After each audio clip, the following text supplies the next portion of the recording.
Hey, Joe, welcome to the show. I'm excited to have you on. Yeah, thanks. I'm excited to be here. Yeah. Tell us who you are and what do you do? My name's Joe Giovanoli. I am the founder and CEO of Nine Sale. We are a search marketing company for law firms and construction companies. So we work on both the SEO organic side as well as the paid search side of a marketing strategy that a law firm or construction company might have. Our goal is obviously lead generation for those companies. Awesome. And tell me a little bit about you and how you got started in the agency. Yeah, so I actually had started a company while I was in college that was a social media marketing agency. And then coming out of college, I decided to work for a full service marketing firm, really just to get more experience. I did sales and, moved from there to another agency and realized that, I love this agency world. I love the pace of it. I love working with different clients and speaking with different business owners and marketing leaders, and I decided to start my own thing. So kind of fell into the industries that we're in now. Law firms and construction companies were just two really interesting spaces for us to be in, and we identified some opportunity in the market. So we went for it. Awesome. Um, yeah. It's we didn't set out to be just a SEO and SEM company. We were a full service agency because that's only thing I knew, and frankly, I didn't know that I could break off services at the time when I started the company. So, we've been an SEO and SEM company for the last 5 years. Awesome. And what made you kind of drill down? Like what was the turning point or what was the aha moment? Yeah, there was a lot to that. Uh, really, being a full service agency, unless you have teams of people specializing in each thing, it's very difficult to be an expert. So we had one of those situations, and I always refer to the book by John Warrillow, Built to Sell. We had one of those moments where we had what we called fires all over the place. We had, projects that were behind because a client was behind, or, somebody wasn't happy with the design, or they had approved a design and then somebody, told them, oh, you should try this. And then they wanted changes. And meanwhile, some of our SEO clients are just reaching out on a weekly basis saying, hey, we just closed this great deal, or hey, we settled a case that made us, $50,000. This is great. Thanks so much. And we realized, what, light bulb, we need to specialize because we're really good at this and we can only get better with time and with practice and with process.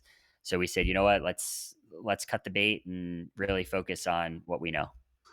Yeah, it takes a while to get there. I was talking to a mastermind member this week, and when they joined, they were around the 500,000 mark, and now they're around the 2 million mark. And I told them when you're going through this process, things will change, and a lot of times, as things change, you have to make things simpler. Right. And I was talking to this member and telling him how they had needed to drill down and say no to more things, um, and really start eliminating some of the stuff that's not profitable or some of the stuff that's not streamlined, that Yep. they do really well. And I'm excited to see where they can go, because when agency owners figure that out, that's when they have substantial growth, and then they run into all new issues. Yeah, honestly, that's like the launch pad, right? Is as soon as we recognize that, and listen, we turn down more work than we take on a regular basis, and I have a couple of SEO agency partners that I have just grown to like and build relationships with, that I say to a prospect, hey, it's not for me, but here's two names that I recommend that you reach out to. I can make personal intros for you if you'd like, but we know what our wheelhouse is, and the second that we start to stray from it, we're not doing our people any favors internally, because they can't see themselves as experts anymore because they're working on 20 different industries. And we're not doing our clients any favors because we're in a way trying to reinvent the wheel over and over again, learning things that maybe another agency could do better than we can. Yeah. What I'm curious, what's the biggest deal or the most exciting deal that you guys have won? That's a that's an interesting question. So for us, we get just as excited over the small boutique law firms that we work with as we do when we get a big law firm. So one of our clients who was a very, I would say, older law. It was a much older law firm in New Jersey. They just rebranded because one of the partners became a named partner, and so we are helping them through the transition of changing the name online from one to another. And that has been super exciting. We've been fortunate to work with the chief culture officer there. She's now the chief culture officer. She's been at a couple of different agency or law firms, excuse me, and we've had the opportunity to work with her pretty much everywhere she's went for the last 5 years. And that was really exciting. The deals that we get referred in from a past client, or we get referred in from somebody that's happy, that's the exciting stuff that we love working on. Yeah, that just tells you do good work. When I used to, man, I we would work with some of the biggest brands, and then we would get. I remember this one time we got in bed with Aflac, and we were real excited. We're like, we can do all kinds of really cool things with this duck, and and the CMO got fired, and I was like, Yeah. no, like we were so close, but then that CMO got hired at another big firm or a big company, and then they brought us in. And so it's always exciting when you get referrals or they take you along on the journey. I'm curious, what's been one of the biggest challenges that you guys overcame in the past couple of years that really made a difference for you guys? Yeah, you kind of touched on it earlier, and it goes back to saying no. I had a real challenge ahead of me when I realized that we did have to say no to things, because for me, revenue and dollars were ways to grow the company and kind of grow the talent on the team and add to the team. And so I really struggled for a long time to say no. And we had somebody come to us that knew of us and had been referred to us, and essentially said, hey guys, we're willing to offer you, pretty much three times what any of one client would typically pay us to kind of take over our search presence and online presence. And it was so not a fit for anything that we had ever done. And some back and forth conversation happened, and we said no. And that was a big thing for me, because I am a helper. I like to help people. I like to be the guy to not say no. And learned and I realized that I could say no, but I could offer them a solution, right? And I think that for me was the way that we got over that. But I think that that's been the biggest thing that we've overcome. We have challenges today that we still face, that we're still working through, and those will probably be the answer to that question in the future when we can solve them. But I think all in all, our biggest thing was saying no, and I think we do that really well now. Yeah, one of our mastermind members, Chris, um, when he learned to say no, and he did something very similar to you, he had a bunch of strategic partners that were in the same space. Yeah. And he really scaled his digital agency by going to those partners and saying, hey, here's a perfect lead for you. Because he had such a high criteria for his clients. They were still really good leads, but they would pass Yep. them to other people that do the exact same thing.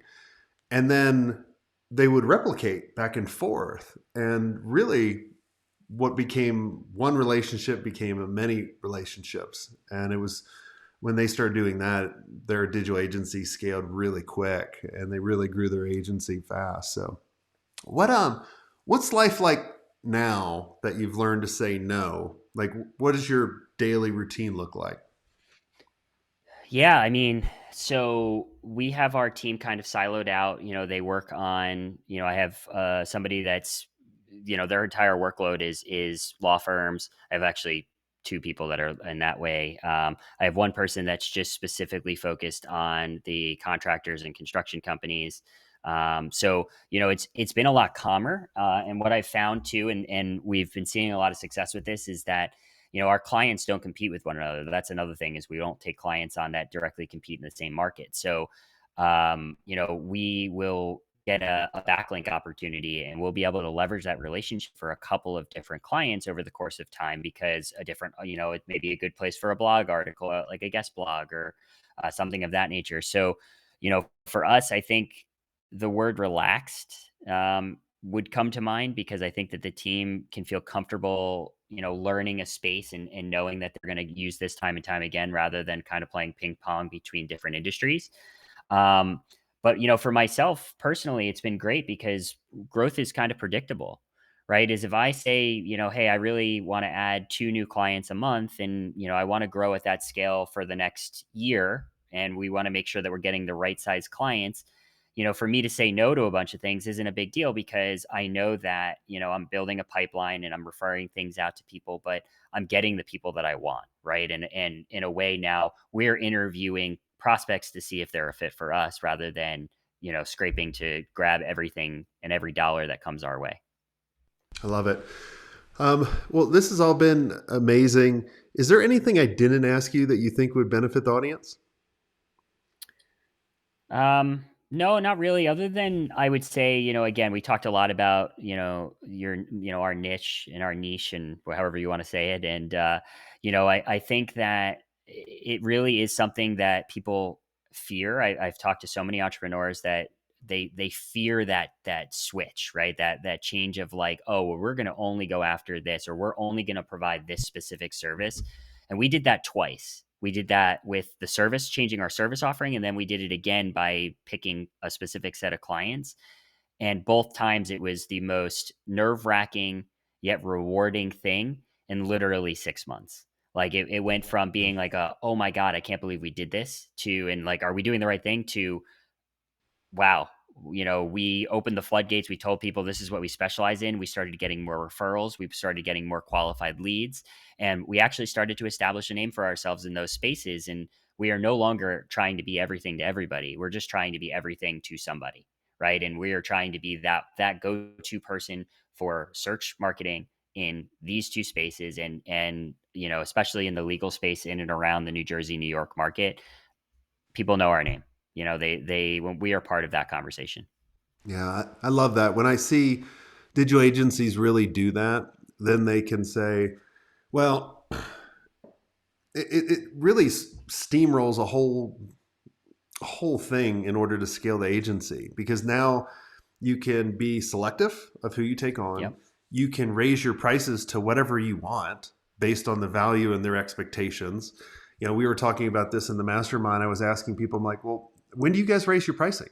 And they were like, and some people were like, well, once a year, but we only do that for new people coming in. And we were talking about strategy. We were like, look, you should all set up tiers and saying the next 5 clients are at this price. The next 5 clients is this price. And then once we get to this level, then we're going to go back to all our existing ones and raise it. And Yep. just little small changes like that can grow profitability, because everyone focuses on top line revenue. And that's, I think, bullshit. I think it's all around Agreed. profitability, because Hmm. when we come in and we buy an agency, we're looking at profitability. I don't care if you're a 10 million, $20 million agency.